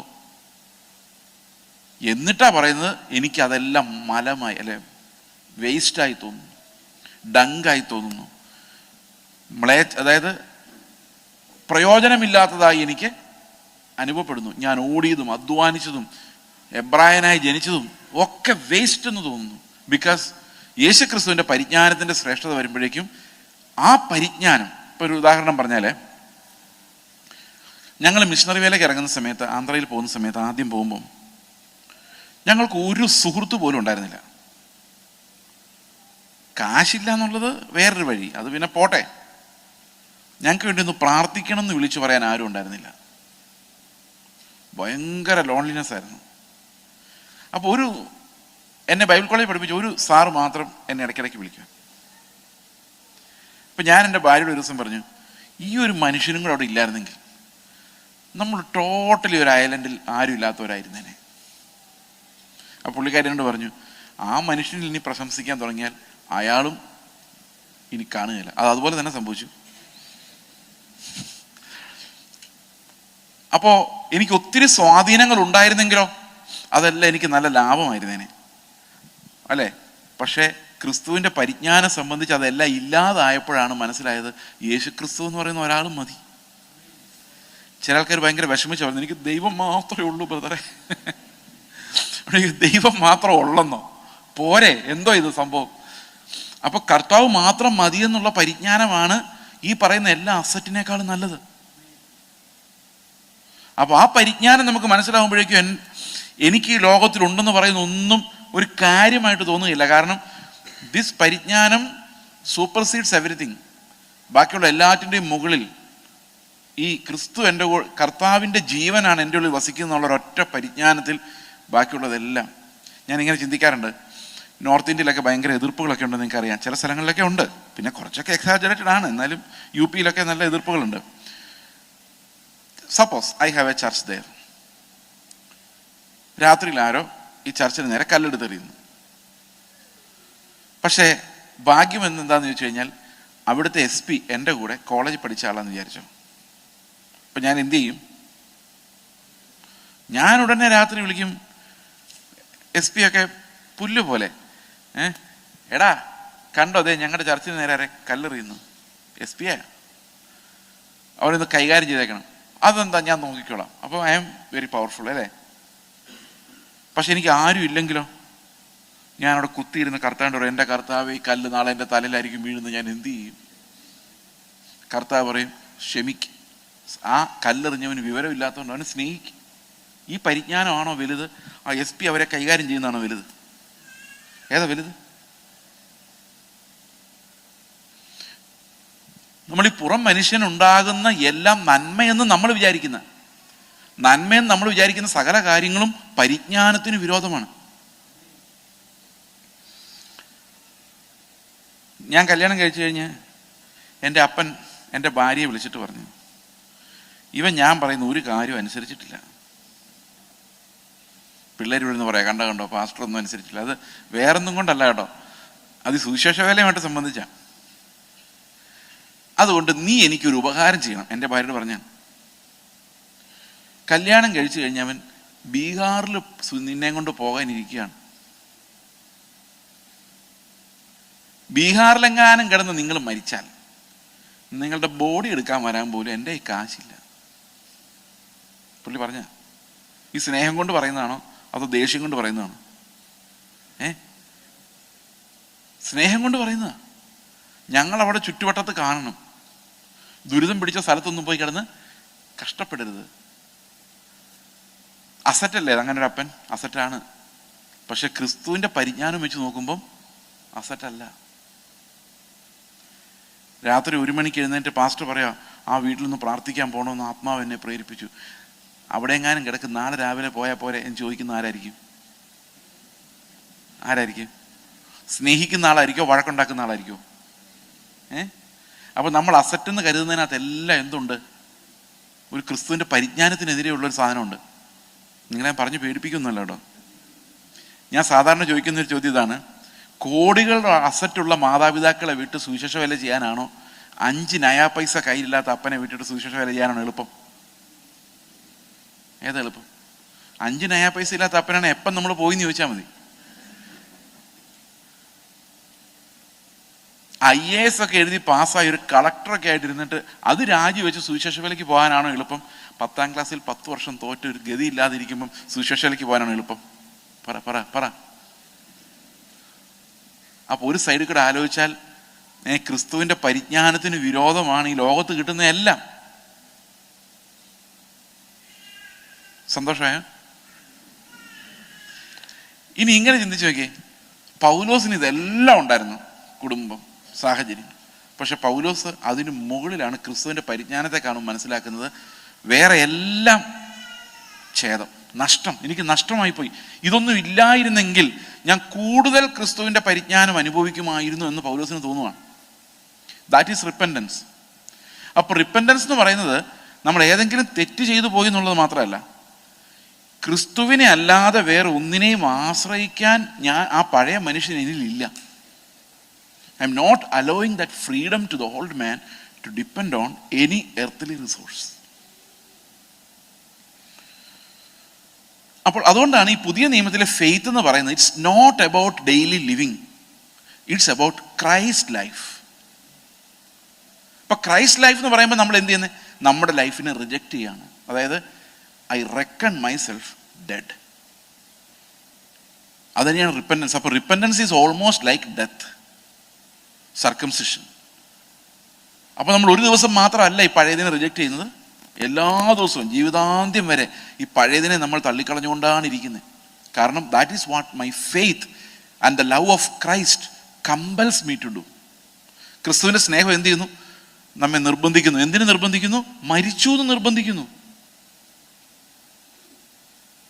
ഞാൻ ഈ മരിക്കുന്നതിൻ്റെ 1-2 എക്സാമ്പിൾസ് ഞാൻ നിങ്ങളോട് പറയാം. എക്സാമ്പിൾസ് എപ്പോഴും നല്ലതാണല്ലോ. സത്യം പറഞ്ഞാൽ 2-3 എക്സാമ്പിൾസ് പറയണമെന്നുണ്ട്, പിന്നെ എക്സാമ്പിൾസ് മാത്രമായി പോകും. അതുകൊണ്ട് ഞാനത് മുഴുവൻ പറയുന്നില്ല. ഞങ്ങളുടെ ചർച്ചിൽ ഒരു ഡോക്ടർ ഉണ്ടായിരുന്നു, ഞങ്ങളുടെ ഫെലോഷിപ്പിൽ. അപ്പോൾ ഒരു ദിവസം എന്നോട് പറഞ്ഞു, എനിക്ക് ഒരു വലിയ പ്രശ്നമുണ്ട് ചേസ്. ഞാൻ ചോദിച്ചു എന്താണ്? ഞങ്ങളുടെ ഹോസ്പിറ്റൽ ഒരു അറ്റൻഡറോട് എനിക്ക് ഭയങ്കര വൈരാഗ്യം തോന്നുന്നു. കാരണം ഒരു ദിവസം ഹോസ്പിറ്റലിൽ ചെന്നപ്പം OP ഭയങ്കര തിരക്കായിരുന്നുകൊണ്ട് ഈ അറ്റൻഡറോട് ഒരു സഹായം ആവശ്യപ്പെട്ടു.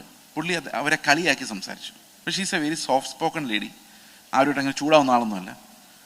പക്ഷെ അവരോട് പറഞ്ഞു, ആ കളിയാക്കി അവരുടെ മുമ്പിലിട്ട് ഇങ്ങനെ സംസാരിച്ചുകൊണ്ട് തലേദിവസം 5000 രൂപ കണ്ട് 2000 രൂപ 5000 രൂപ കടം മേടിച്ചുകൊണ്ട് പോയതായി. പുള്ളി തിരിച്ചു കൊടുത്തിട്ടുമില്ല, കൊടുക്കാതെ കളിയാക്കിയത്. അപ്പോൾ കയ്യിലുള്ള കാശും പോയി, ഇത്രയും പേഷ്യൻസിന് മുമ്പിൽ അവമാനിക്കുകയും ചെയ്തു. അപ്പം പുള്ളിക്കാരുടെ ഉള്ളിൽ അതൊരു വേദനയായിട്ട് കിടന്നു. അപ്പോൾ അവരെന്നോട് പറഞ്ഞു, എല്ലാ ദിവസവും ഞാൻ ഹോസ്പിറ്റലിലോട്ട് പോകുമ്പം എല്ലാവരെയും കാണുമ്പോൾ ഗുഡ് മോർണിംഗ് എന്ന് പറയും. ഇവനെ കാണുമ്പോൾ ഞാൻ മൈൻഡ് ചെയ്തില്ല. ഇതിപ്പോൾ 2 ആഴ്ചയായി, എനിക്ക് നന്നാകാൻ പറ്റുന്നില്ല, ഞാൻ എന്ത് ചെയ്യും? അപ്പം എൻ്റെ തലയിൽ ഒരു ഐഡിയ വന്നു. ഞാൻ അവരോട് പറഞ്ഞു, ഒരു കാരണവശാലും നാളെ ഹോസ്പിറ്റലിൽ കാണുമ്പം അയാളെ നോക്കി ചിരിക്കരുത്. അപ്പോൾ വിചാരിച്ചാൽ അതെന്താ? ചിരിക്കുവാണല്ലോ വേണ്ടത്. ചിരിച്ചാൽ അതിന് 2 പ്രശ്നമുണ്ട്. ഒന്ന്, ആ ചിരി ഭംഗിയില്ലാത്തൊരു ചിരിയായിരിക്കും. കാരണം ഉള്ളിൽ എന്താ കിടക്കുന്നത്? ഉള്ളിൽ കയ്പ കിടക്കും. രണ്ടാമത്തെ പ്രശ്നം എന്താണെന്ന് വെച്ച് കഴിഞ്ഞാൽ, ഇപ്പോൾ ഞാൻ കൊള്ളില്ല, ശരിയായില്ല, ഇനി കർത്താവിനെ പോലെ ആയിട്ടില്ല, എനിക്കെല്ലാവരും ക്ഷമിക്കാൻ പറ്റുന്നില്ല എന്നൊരു ഹൃദയനുറുക്കമുണ്ട്. പക്ഷെ ഒന്നിനും കൊള്ളാത്ത ആ ചിരിച്ച ശേഷം ഇറങ്ങുമ്പം ഈ ഹൃദയനുറുക്കവും കൂടെ അങ്ങ് പോകും. പിന്നെ എന്തായിരിക്കും ആലോചിക്കുന്നറിയോ? അവൻ എന്നെ അത്രയും കളിയാക്കിയിട്ടും ഞാൻ നോക്കി ചിരിച്ചിട്ട് പോന്നു, ഗുഡ് മോർണിംഗ് പറഞ്ഞിട്ട് പോന്നു എന്നൊരു ഗമ കൂടെ അഡീഷണൽ വരും. പിന്നെ മാനസാന്തരപ്പെടാനും പറ്റില്ല. ശരിയാണ്. പിന്നെ മാനസാന്തരപ്പെടുന്ന എന്തൊന്നും പറഞ്ഞോണ്ട് ഓൾറെഡി ചിരിച്ചു ഗുഡ് മോർണിംഗ് പറഞ്ഞാൽ പിന്നെ മാനസാന്തരപ്പെടേണ്ട കാര്യമുണ്ടോ? ഇല്ല. അതോടെ കഥ തീർന്നു. ഒരു കാരണവശാലും അഭിനയിക്കരുത്. അഭിനയിച്ചാൽ തീർന്നു ഈ ലൈഫ്. അപ്പോൾ വിചാരിച്ചു പിന്നെ എന്ത് ചെയ്യും? നേരെ മുമ്പിലോട്ട്. നമുക്ക് ഇപ്പൊ ഈ പ്രസംഗം കേൾക്കുമ്പോൾ കസേരയിൽ ഇരുന്നുകൊണ്ട് ഞാൻ മരിച്ചു കർത്താവേ എന്ന് വൈബ്രേഷനിൽ പറയാൻ വളരെ എളുപ്പമാണെങ്കിലും ഒരു ക്രൂശിൽ മരിക്കാൻ പാടാ. ഇയാളാണ് ആ സഹോദരിയുടെ ക്രൂശ്.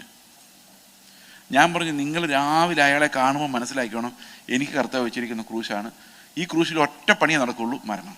ഞാൻ മരിച്ചു, ഇനി ജീവിക്കുന്ന ഞാനല്ല, ക്രിസ്തു അത്രേ.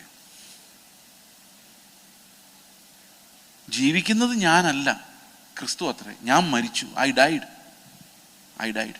നേരെ ചെന്ന് കണ്ണിലോട്ട് നോക്കിയപ്പോൾ ഇത് ഓർമ്മ വന്നു. അതോടെ ആ സിസ്റ്ററുടെ പ്രശ്നം സോൾവ് ആയി.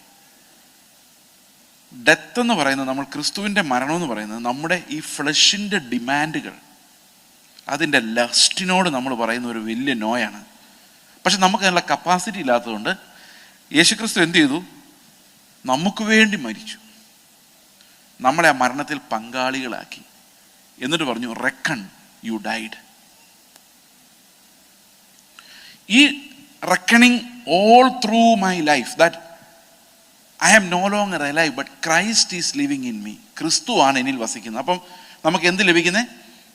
ക്രിസ്തുവിൻ്റെ പരിജ്ഞാനം. വാട്ട് വുഡ് ജീസസ് ഡു എന്നുള്ളൊരു പരിജ്ഞാനത്തിലേക്ക് നമ്മളെ ഈ ആത്മാവ് കടത്തി വിടുക. ഇത് നമ്മുടെ എഫേർട്ടല്ല. പല ആൾക്കാരും ചോദിക്കും, നമ്മളെന്താ ചെയ്യണ്ടേ? വിശ്വസിച്ചാൽ മതി എന്ന് പറയുമ്പം, വിശ്വസിച്ചാൽ മതിയോ? അത് ഞാൻ ഇത്രാം തീയതി വിശ്വസിച്ചത്. ആ വിശ്വാസമേ അല്ല ഇത്. This is something different. ഞാൻ 10 വർഷം മുമ്പ് മാനസാന്തരപ്പെട്ടതാ ബ്രദറെ. നോ, ആ മാനസാന്തരം അല്ല ഇത്. ഇത് ഒരിക്കലും തീരാത്ത, നമ്മിൽ വർദ്ധിച്ചു വരുന്ന, ഓരോ ദിവസം ചെല്ലുന്തോറും നമ്മിൽ വിശ്വാസം വർദ്ധിക്കുന്നതനുസരിച്ച് മാനസാന്തരവും വർദ്ധിക്കും. Because we again and again say give death to the flesh. അത് നമ്മുടെ പ്രവൃത്തിയല്ല. ചില ആൾക്കാർ പറയും മരിക്കുക. അങ്ങനെ മരിക്കാൻ നമുക്ക് പറ്റില്ല. മരിച്ചു എന്ന് വിശ്വസിക്കാൻ മാത്രമേ പറ്റുള്ളൂ. നമ്മുടെ അവയവങ്ങളെ മരിപ്പിക്കുക എന്ന് പറഞ്ഞാൽ അതിൻ്റെ അർത്ഥം believe that death is working in your organs. കാരണം ഫെയ്ത്ത് അലോൺ ആണ്, വേറെ ഒരു പരിപാടി അവിടെ നടക്കില്ല. Because Christ has accomplished what we could not have. അതുകൊണ്ട് നമ്മുടെ ഫെയ്ത്ത് പറയുന്നത് identify with the death of Christ. നിങ്ങളുടെ വീട്ടിൽ നിങ്ങൾക്ക് സമാധാനമില്ല, ഭർത്താവ് സ്നേഹിക്കുന്നില്ല, ഭാര്യ സ്നേഹിക്കുന്നില്ല, identify with the death of Christ. ഞാൻ ഒരു കഥ വായിച്ചിട്ടുണ്ട്. ആ കഥ വായിച്ചിട്ട് ഒത്തിരി നാളായി, അതുകൊണ്ട് പൂർണ്ണമായിട്ടത് റീകൗണ്ട് ചെയ്യാൻ പറ്റുമെന്ന് എനിക്കറിയില്ല, എങ്കിലും ഐ വിൽ ട്രൈ. ഈ രാജസ്ഥാനിലോ മറ്റുള്ള ഒരു പൊളിറ്റിക്കൽ ലീഡർ ഉണ്ടായിരുന്നു. അദ്ദേഹത്തിൻ്റെ പേര് ഞാൻ മറന്നുപോയി. എന്തോ ഒരു പണ്ഡിറ്റാണ്, ധർമ്മപ്രകാശ്, പണ്ഡിറ്റ് ധർമ്മപ്രകാശ് എന്ന് മറ്റേ അദ്ദേഹത്തിൻ്റെ പേര്. May be you have heard about him. ഇദ്ദേഹത്തിൻ്റെ ഭാര്യ ഒരു ക്രിസ്ത്യാനിയായിരുന്നു. പക്ഷെ ഇദ്ദേഹത്തിൻ്റെ ഒരു ശീലം ഉണ്ടായിരുന്നു. എല്ലാ ദിവസവും ഈ ഓഫീസിൽ അവിടെ ഇവിടെയൊക്കെ പോയിട്ട് ദേഷ്യം വന്ന് തിരിച്ച് വീട്ടിലോട്ട് വന്ന് ഭാര്യയുടെ പുറത്തിട്ടാണ് ഇടിച്ച് ദേഷ്യം തീർക്കുന്നത്. വിശ്വാസി ആയതുകൊണ്ടൊന്നുമല്ല. ഹി വാസ് എ വയലന്റ് മാൻ. ഒരു ദിവസം പുള്ളി വീട്ടിൽ വന്ന് സോഫയിലിരിക്കുന്നു. ഭാര്യ അടുത്ത് ചെന്ന് മുട്ടുകുത്തിന്ന്. അവിടെ പതി ദൈവമാണ് അവിടെ ഈ നോർത്ത് ഇന്ത്യയിലൊക്കെ. ഇവർ മുട്ടുകുത്തി നിന്നിട്ട് അയാളുടെ കാലിൽ ഷൂസ് അഴിക്കാൻ ശ്രമിക്കുന്നു.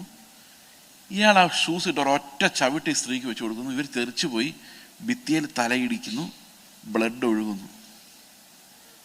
ഇവരെന്ത് ചെയ്യുന്നറിയാം? അടുത്ത് കിടന്നൊരു ടവലെടുത്ത് ആ തല ശരിക്കും അങ്ങ് കെട്ടി. എന്നിട്ട് പിന്നെയും പോയിരുന്ന് മുട്ടുകുത്തി നിന്ന് ബാക്കി ചെരുപ്പും കൂടെ ഊരി. ഒരക്ഷരം മിണ്ടിയില്ല. ഈ പുള്ളി നിലത്തോട്ടിരുന്നു. ആ സോഫയിൽ നിന്ന് ഇറങ്ങി താഴെ ഇരുന്നിട്ട് ചോദിച്ചു, എന്നെപ്പോലൊരു മൃഗത്തെ സ്നേഹിക്കാൻ നിനക്ക് എങ്ങനെയാ പറ്റുന്നത് ചോദിച്ചു. അപ്പോൾ ഈ സ്ത്രീ പറഞ്ഞു, ഞാൻ മരിച്ചു, നിങ്ങളെ സ്നേഹിക്കുന്നത് ക്രിസ്തുവാണെന്ന് പറഞ്ഞു.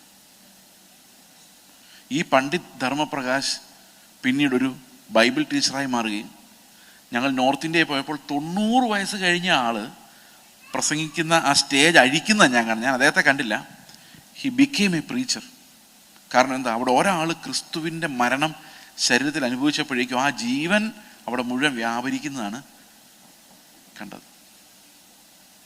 അങ്ങനെ അനേകം എക്സാമ്പിൾസ് ഉണ്ട്, നമ്മുടെ ചുറ്റുമുണ്ട്. When we identify with the death of Christ, നമ്മൾ ഭയങ്കര പവർഫുള്ളാണ്. കാരണം നമ്മുടെ ഫ്ലഷ് ഒന്നും ഡിമാൻഡ് ചെയ്യുന്നില്ല. Doesn't demand respect. നമുക്കറിയാം, ഇന്ന് പാസ്റ്റർമാരെയൊക്കെ എന്തു പുകഴ്ത്തിയാലും മതിയാവില്ല, കാരണം മരിക്കാത്തതുകൊണ്ടാണ്. അതിശ്രേഷ്ഠ ദൈവദാസൻ എന്നൊക്കെ പറയുമ്പം നമുക്ക് എന്തോ പൊക്കുന്നറിയാം. നമുക്ക് തന്നെ ലജ്ജ തോന്നും. കർത്താവ്, ഇത് ഞാൻ തന്നെയാണോ? പണ്ട് ഒരു പാസ്റ്റർ മരിച്ചു കിടക്കുമ്പം ഇങ്ങനെ ചരമപ്രസംഗം കേട്ട് പുകഴ്ത്തി കേട്ട് കുറേ കഴിഞ്ഞപ്പം ഈ ഭാര്യ വന്നിട്ട് ഈ മരിച്ചു കിടന്ന ആളുടെ മുഖം മൂടിയിരുന്ന സാധനം എടുത്തൊന്ന് പൊക്കി നോക്കിയിട്ട് പിന്നെ അടച്ചു വെച്ചു. അപ്പോൾ ആര് ചോദിച്ചു, എന്താ പോയി നോക്കി വെച്ചാൽ, അല്ല ഇത് എൻ്റെ ഭർത്താവിനെ കുറിച്ച് തന്നെയാണോ ഇവർ പറയുന്നതെന്ന് അറിയാൻ വേണ്ടി. കാരണം നോ കണക്ഷൻ. നമുക്ക് ഈ പുകഴ്ത്തൽ എത്ര കേട്ടാലും മതിയാവാത്തൊരു സാധനമാണ്.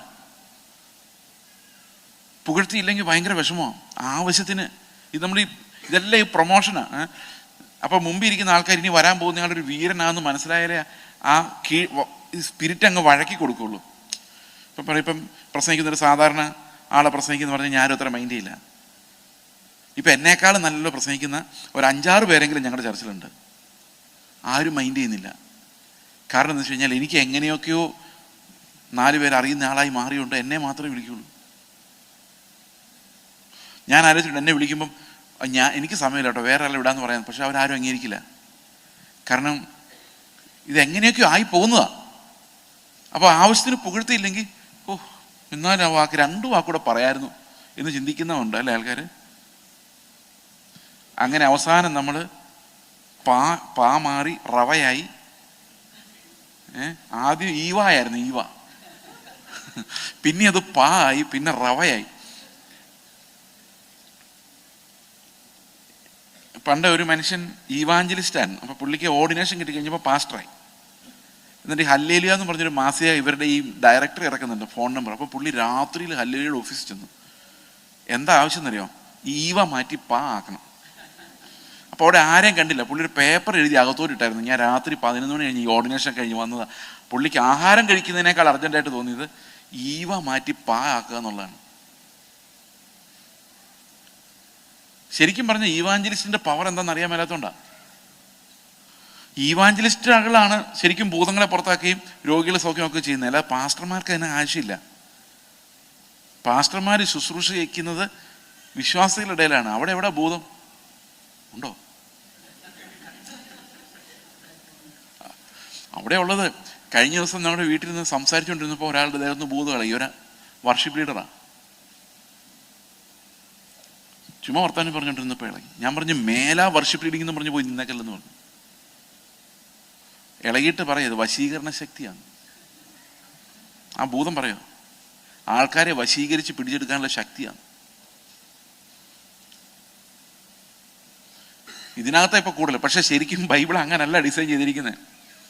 ഭൂതങ്ങൾ എല്ലാം പുറത്താ. രോഗസൗഖ്യവും പുറത്ത് നടന്നാൽ മതി, അകത്ത് നടന്നതിൽ ഒരു കുഴപ്പമില്ല. അകത്ത് രോഗം മാറിയില്ലല്ലോ, കുഴപ്പമുണ്ടോ? നമ്മൾ മരിച്ചാൽ കർത്താവിൻ്റെ അടുത്തോട്ടല്ലേ പോകുന്നേ?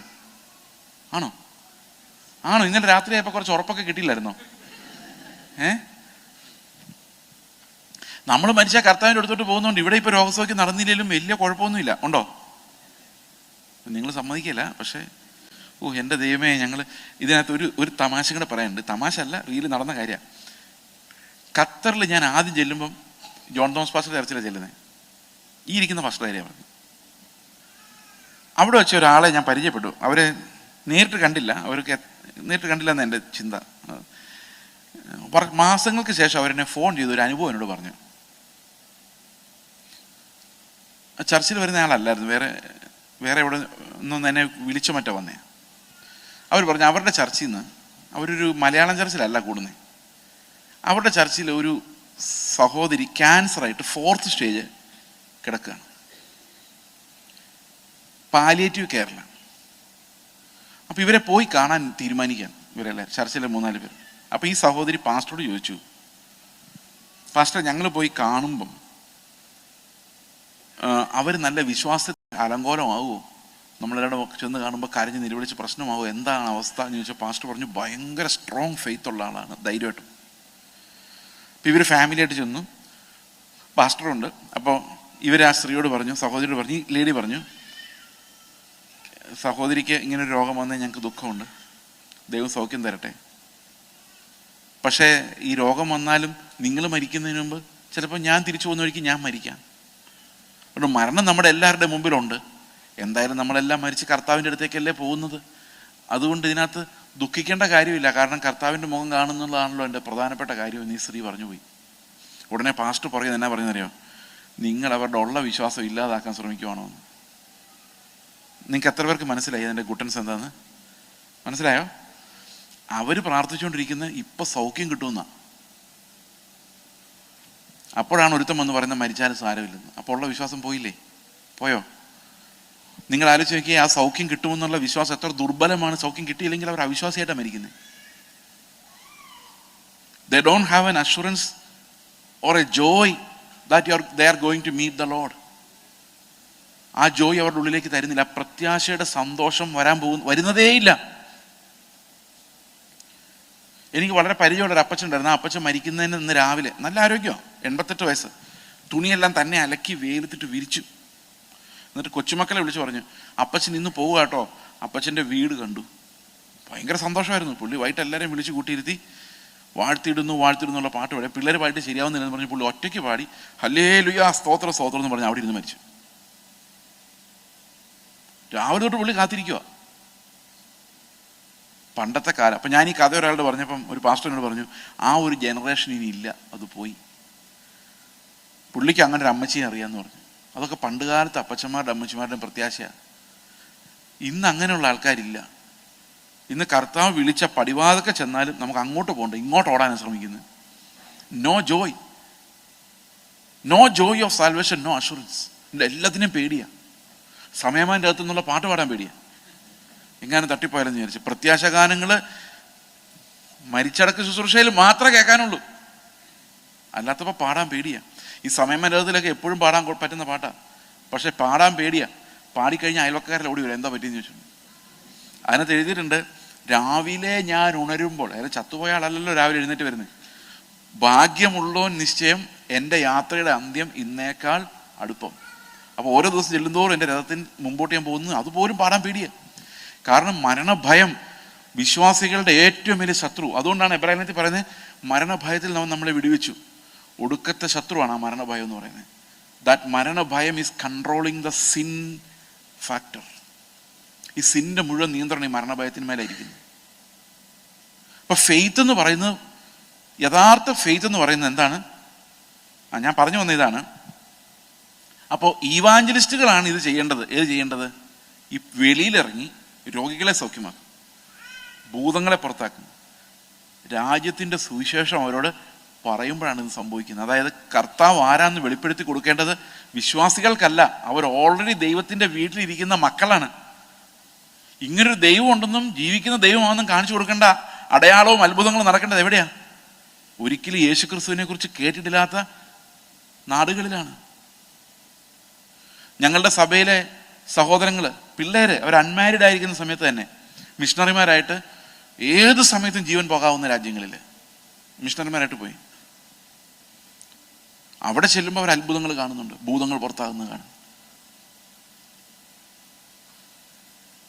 അവിടെ ഈ മുസ്ലിങ്ങളുടെ ഇടയിലെ സുവിശേഷം നമ്മൾ പറഞ്ഞിട്ടല്ല അവർ രക്ഷിക്കപ്പെടുന്നത്, അവരെ ദൈവം സ്വപ്നത്തിൽ കാണിക്കുവാണ്.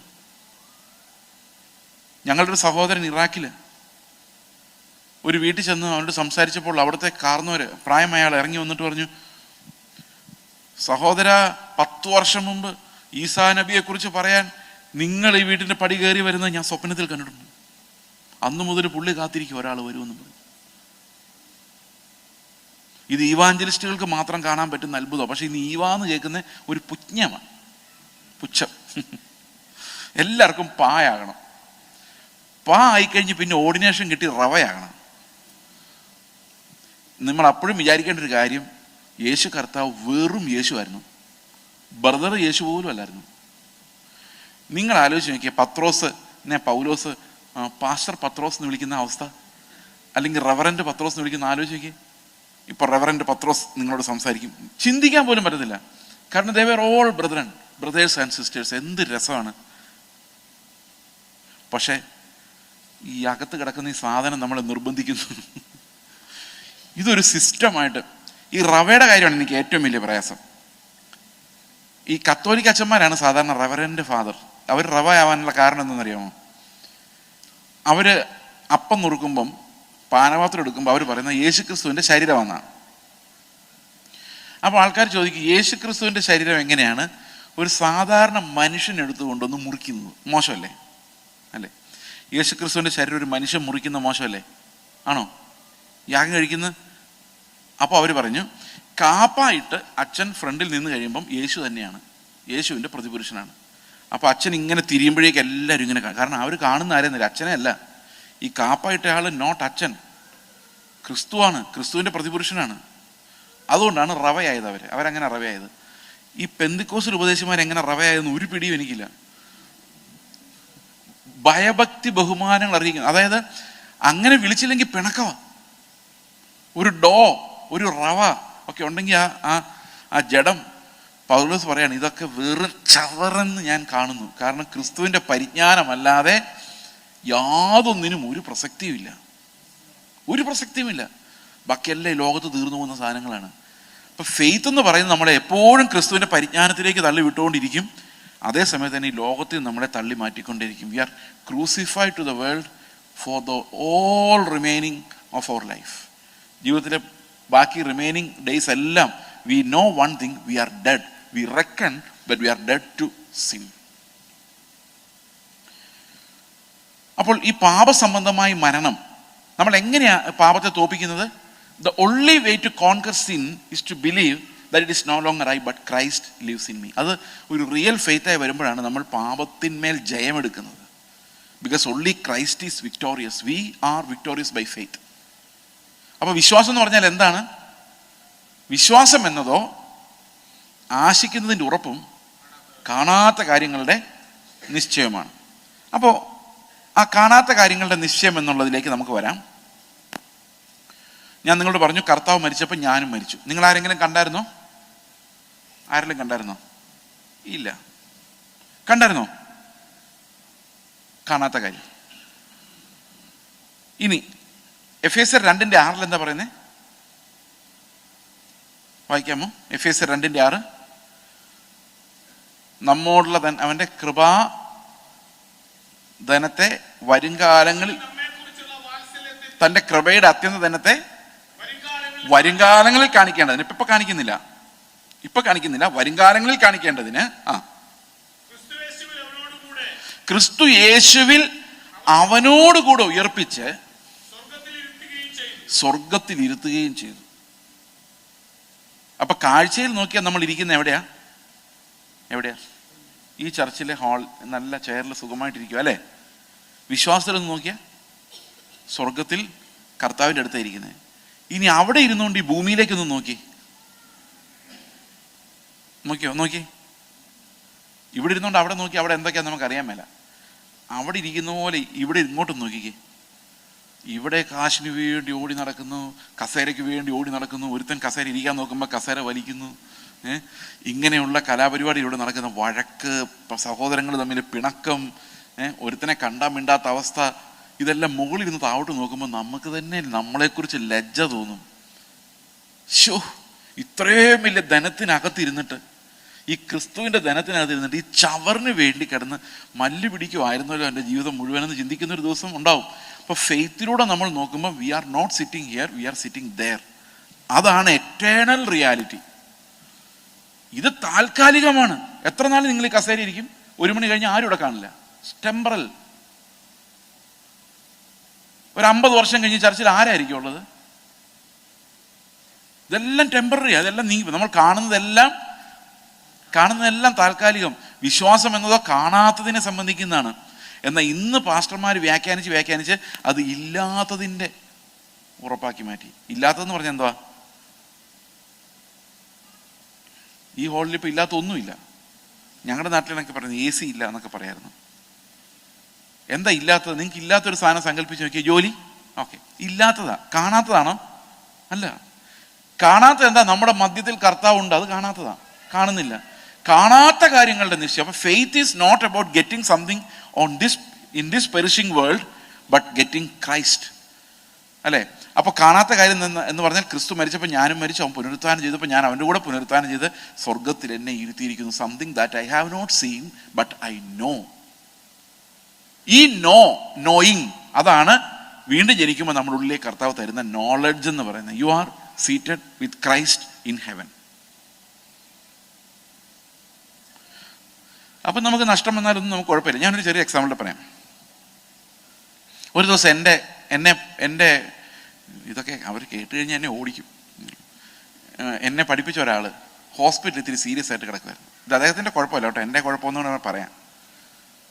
അപ്പോൾ അത് എന്നോട് ചോദിച്ചു, ചേച്ചി വീടൊക്കെ വെച്ചോ? ഞാൻ പറഞ്ഞു എനിക്ക് വീടുണ്ടല്ലോ എന്ന് പറഞ്ഞു. അപ്പോൾ പുള്ളി പറഞ്ഞു 2 വർഷം മുമ്പ് കണ്ടപ്പോൾ വീട് വെക്കുന്നില്ല, ഇങ്ങനെ പല സ്ഥലങ്ങളിൽ മാറി മാറി താമസിക്കുന്നതിൻ്റെ ആവശ്യമില്ല, അങ്ങനെ സ്വത്തൊന്നും ഉണ്ടാക്കുന്നില്ല എന്നൊക്കെ പറഞ്ഞിട്ട് വീട് വെച്ചോ?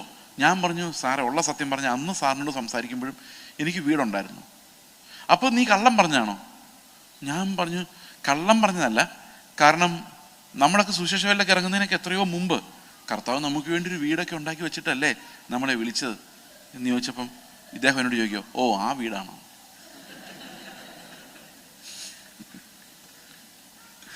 ഓ അതിനകത്ത് എന്താ ഇപ്പൊ ഇൻട്രസ്റ്റ്? പ്രിയ സഹോദരങ്ങളെ, ആ വീട് അങ്ങനെ ഒരു സാധനം അവിടെ ഉണ്ടെന്നുള്ള കാര്യം നമ്മുടെ ഓർമ്മയെ പോലും വരുന്നില്ല. അതങ്ങനെ ഉണ്ടെന്ന് ഉറപ്പാണെങ്കിൽ ഈ താൽക്കാലികമായ നിവാസത്തിൽ എനിക്ക് വീടില്ല എന്ന് പറഞ്ഞ് കരയേണ്ട കാര്യമുണ്ടോ? നിങ്ങൾ വീണ്ടില്ലെന്ന് എനിക്കറിയാം. ഫെയ്ത്ത് നമുക്ക് ഭയങ്കര സ്വാതന്ത്ര്യം തരുന്നത്, എവിടെയും എങ്ങനെയും ജീവിക്കാനുള്ള സ്വാതന്ത്ര്യം. ഉണ്ടെങ്കിലുണ്ട്, ഇല്ലെങ്കിലില്ല. ദൈവം തന്നാൽ ദൈവത്തിന് സ്തോത്രം, തന്നില്ലെങ്കിൽ സ്തോത്രം. പക്ഷെ അതുമാത്രം ആർക്കും എടുക്കാൻ പറ്റില്ല. ഞാൻ അവിടെയാണ് ഓൾറെഡി ഇരിക്കുന്നത്. ഇപ്പൊ faith always puts me with Christ. അതേ സമയത്ത് തന്നെ ഞാൻ എന്ത് ചെയ്യുവാണ്? ഈ ലോകത്തിലേക്ക് നോക്കുമ്പോൾ എനിക്കത് മലിനമായി അനുഭവപ്പെടുന്നു, അല്ലെങ്കിൽ എനിക്ക് അതിനോട് ആസക്തി തോന്നുന്നില്ല. Because I am dead. ഇത് നമ്മൾ കോൺസ്റ്റൻ്റായിട്ട് നമ്മൾ പറയുമ്പം ഇത് നമ്മുടെ ജീവിതത്തിൻ്റെ തന്നെ ഭാഗമായിട്ട് വരും. ആ ഡെത്ത് എന്ന് പറയുന്നത് ഓട്ടോമാറ്റിക്കലി നമ്മൾ അനുഭവിക്കുന്ന ഒരു ഡെലിവറൻസിലേക്ക് നമ്മൾ വരണം. We are no longer entangled in this filthy tricky world. ഈ ലോകത്തിൽ നമ്മൾ എൻറ്റാങ്കിളായി പോകാതിരിക്കാൻ വേണ്ടി. അപ്പോൾ വീണ്ടെടുപ്പ് എന്ന് പറയുന്നത് എവിടെ ഇരിക്കുന്നത്? It is by faith alone. അപ്പോൾ വിശ്വസിച്ചാൽ മാത്രം മതിയോ ബ്രദറെ, ഒന്നും പ്രവർത്തിക്കണ്ടേ എന്ന് ചോദിക്കുന്നവർക്ക് ആരെങ്കിലും ഇവിടെ ഉണ്ടെങ്കിൽ മനസ്സിലായോ എന്താ ചെയ്യുന്നതെന്ന്? ഈ വിശ്വാസം എന്താ ചെയ്യുന്നതെന്ന്? ഈ വിശ്വാസം, this is what we call living faith. Dead faith എന്ന് പറഞ്ഞാൽ എന്നറിയോ? ഡെഡ് ഫെയ്ത്ത് എന്ന് പറഞ്ഞാൽ 2-3 തരത്തിൽ ഡെഡ് ഫെയ്ത്ത് ഉണ്ട്. ഒരു തരത്തിൽ ഡെഡ് ഫെയ്ത്ത് എന്ന് പറഞ്ഞു കഴിഞ്ഞാൽ വയറുവേദന മാറ്റുന്ന ദൈവം ഇവിടെ ഇറങ്ങി വന്നിട്ടുണ്ട്. ഡെഡ് ഫെയ്ത്ത് ആണ്. വയറുവേദന മാറുമ്പോൾ കാലുവേദന വരും, കാലുവേദന പോകുമ്പം പനി വരും. അങ്ങനെയല്ലേ നിങ്ങൾക്ക്? കോവിഡ് വരുമ്പം മാറുമ്പം വയറിളക്കം വരും, അത് മാറുമ്പം പുറമേദന വരും, ഇതെല്ലാം മാറുമ്പോൾ ക്യാൻസർ വരും. അതൊരു വിധത്തിൽ പ്രാർത്ഥിച്ച് മാറ്റുമ്പോഴേക്കും 10-100 വയസ്സാവും. ഒരു ജലദോഷം വരും, ശ്വാസം മുട്ട് വരും, ആള് തട്ടിപ്പോവും. അന്നേരം ഏത് പാസ്റ്റർ പിടിച്ച് തലയെ കുലുക്കിയാലും ആള് രക്ഷപ്പെടില്ല. പ്രയോജനമില്ലാത്ത വിശ്വാസം. ആ വിശ്വാസം നല്ലതാണ്, വയറുവേദന മാറ്റാൻ കൊള്ളാം, അല്ലാതെ വേറൊന്നിനും കൊള്ളില്ല. കടഭാരം മാറ്റിത്തരുന്ന ദൈവം കൊള്ളാം, നല്ല വിശ്വാസമാണ്, ഫലം ചെയ്യുന്നില്ല. കടഭാരം മാറ്റാൻ കൊള്ളാം, അതിനപ്പുറത്തേക്ക് സ്വർഗത്തിൽ കൊണ്ടുപോകാൻ കൊള്ളില്ല. നിങ്ങളുടെ വിഷയങ്ങളുടെ മേൽ ഇറങ്ങി വരുന്ന ദൈവം, ഇതെല്ലാം വിശ്വാസമാണ്, കൊള്ളാം, പരിപാടി കൊള്ളാം. പക്ഷെ ഇതിനൊന്നും രക്ഷയുമായി ബന്ധമില്ല, രക്ഷയുമായി ബന്ധമില്ല, അതിവിശുദ്ധ വിശ്വാസമായി ബന്ധമില്ല. നമ്മളെ വിശുദ്ധീകരിക്കുന്നതിന് പ്രയോജനം ചെയ്യുന്നില്ല, നമ്മളെ അത്യാഗ്രഹികളാക്കി മാറ്റുന്നതിന് മാത്രമേ പ്രയോജനം ചെയ്യുന്നുള്ളൂ. എന്നാൽ അതിവിശുദ്ധ വിശ്വാസം നമ്മളിൽ ഉണ്ടാകുമ്പോൾ അത് ക്രിയ ചെയ്യാതിരിക്കുന്നില്ല. That faith will always work out that righteousness. ദൈവത്തിൻ്റെ നീതി അതിലൂടെ വർക്ക് ചെയ്തുകൊണ്ടേയിരിക്കും. ആ വിശ്വാസം നമ്മൾ എപ്പോഴും ചോദിക്കുന്ന ക്രിസ്തുവിനെ നേടണം. അപ്പൊ എൻ്റെ സ്ഥാനത്ത് ക്രിസ്തു ആയിരുന്നെങ്കിൽ എന്ത് ചെയ്യുമായിരുന്നു എന്നുള്ളതാണ് പരിജ്ഞാനം, അല്ലേ? നമ്മൾ സാധാരണ ഉപയോഗിക്കുന്ന, മലയാളത്തിൽ പറയാമെങ്കിൽ ഇങ്ങനെ പറയാം, 3 വാക്കുകളുണ്ട്. 1 വിവരം, മറ്റൊന്ന് അറിവ്, 3 പരിജ്ഞാനം. ആദ്യം വിവരം അറിവും തമ്മിലുള്ള ബന്ധം നോക്കാം. ഒരു ദിവസം ഞാൻ എൻ്റെ ഭാര്യയോട് പറഞ്ഞു, വേണ്ട സാരല്ല സാർ, ഒരു ദിവസം ഞാൻ എൻ്റെ ഭാര്യയോട് പറഞ്ഞു, ഈ സ്ത്രീയായിട്ട് ജനിക്കുക ഭയങ്കര ബുദ്ധിമുട്ടുള്ള കാര്യമാണ്, എന്ത് കഷ്ടപ്പാടാണ്, അധ്വാനം, കിച്ചണിലെ അധ്വാനം, ഗർഭധാരണം, പ്രസവം, അതിൻ്റെ വേദന, കുഞ്ഞുങ്ങളെ വളർത്തൽ. പറഞ്ഞാൽ കേൾക്കുന്ന പിള്ളേരാണെങ്കിൽ പിന്നെയും കുഴപ്പമില്ല, ഇതിനെല്ലാം കൂടെ വളർത്തും അടുത്ത കൊച്ചു വരും, എന്തൊരു ബുദ്ധിമുട്ടാണെന്ന് ചോദിച്ചപ്പോൾ എൻ്റെ ഭാര്യ എന്നോട് ചോദിച്ചു, ഇത് ഇങ്ങേർക്ക് എങ്ങനെ അറിയാം? സംഗതി ശരിയാണ്, എനിക്കിത് അറിയില്ലല്ലോ, എനിക്കിതിനെക്കുറിച്ചൊരു വിവരം മാത്രമേ ഉള്ളൂ. അറിയാവുന്ന ആർക്കാണ്? ഓക്കെ, ദൈവം രക്ഷിക്കുന്നതാണെന്ന് എല്ലാവർക്കും അറിയാം. അതല്ല വിശ്വാസം. ആ രക്ഷ അനുഭവിക്കുമ്പോഴാണത് വിശ്വാസമായിട്ട് വരുന്നത്. ഈ പരിജ്ഞാനം എന്ന് പറഞ്ഞാൽ വേറൊരു സാധനമാണ്. അതെന്താന്ന് പറയാം. ഞാനൊരു ദിവസം എൻ്റെ പാസ്റ്ററോട് എന്ന് പറയാണ്, ഇവിടുത്തെ കഥയല്ല കേട്ടോ, പാസ്റ്ററോട് എന്ന് പറയാം, പാസ്റ്റർ എൻ്റെ 5 പൈസ ഇല്ല, എന്ത് ചെയ്യണമെന്ന് അറിയാൻ മേല. അപ്പോൾ പാസ്റ്റർ പറയും, പ്രാർത്ഥിച്ചാൽ മതി, ദൈവം സഹായിക്കും. അപ്പോൾ എനിക്കൊരു വിവരം കിട്ടി. എന്താ വിവരം? പ്രാർത്ഥിച്ചാൽ മതി, ദൈവം സഹായിക്കും. പ്രാർത്ഥിച്ചു, പൈസ കിട്ടി. അപ്പോൾ വിവരം എന്തായി മാറി? അറിവായി മാറി. അപ്പോൾ ഞാൻ വേറൊരാളുടെ പറയും, അറിയാമോ, ദൈവം പ്രാർത്ഥിച്ചാൽ കാശ് തരുന്ന ദൈവം. ഓക്കെ, ഇനി പാസ്റ്റർ ഇത്തിരി ക്രിസ്തുവിൻ്റെ പരിജ്ഞാനത്തിൽ വളർന്ന ഒരാളാണെങ്കിൽ ഞാൻ പാസ്റ്റർ ചോദിക്കും, പാസ്റ്റർ കുറേ നാളായിട്ട് എനിക്ക് ദാരിദ്ര്യമാണ്, 5 പൈസ കയ്യില്ല. അപ്പോൾ പാസ്റ്റർ പറയും, നമ്മൾ സുഖത്തിലിരിക്കാനും ദുഃഖത്തിലിരിക്കാനും പഠിക്കണം. ക്രിസ്തു ഒന്നുമില്ലായ്മയിലും സമൃദ്ധിയിലും ഒരുപോലെ ജീവിക്കുന്ന ആളായിരുന്നു. പൗലോസ് പറഞ്ഞു, ആ ക്രിസ്തുവിനെ കൊണ്ട് എനിക്ക് എന്തും സാധിക്കും. എന്തും സാധിക്കും എന്ന് പറഞ്ഞാൽ എന്താ? ഒന്നുമില്ലാത്തടത്തും സന്തോഷിക്കാൻ പറ്റും, കിട്ടിയാൽ ഒന്നുമില്ലാത്തവനെ പോലെ ജീവിക്കാനും പറ്റും.